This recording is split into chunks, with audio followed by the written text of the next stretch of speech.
وباتمنى لها حياة أسعد الفترة الجاية. بس لو اتجوزت الباشمهندس علي، أنا حابب أعلن ليكم انفصالي رسميًا عن زوجتي سلمى عبد الحميد، أم أولادي فرح 6 سنين و4 شهور، ومحمد 6 سنين وشهرين. ثانية واحدة لو سمحت.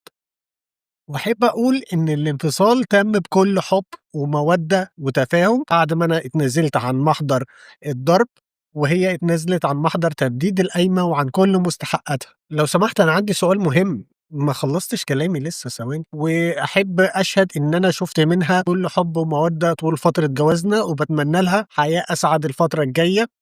بس لو اتجوزت الباشمهندس علي اللي ساكن في عماير السحاب، يبقى الكلام اللي كان بيتقال صح وانا ما ظلمتهاش، عشان نبقى على نور بس. واحب اوجه كلامي ثانية واحدة، ثانية واحدة اصبر اخلص كلامي بعد كده اسأل.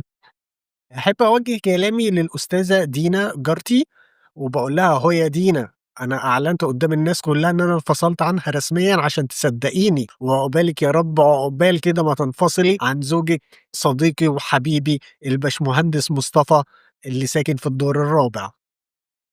اتفضل اسأل. انتوا مين؟ محدش يعرفكوا، وما تنفصلوا وانتوا ساكتين. واضح ان محدش عنده اسئلة. شكرا.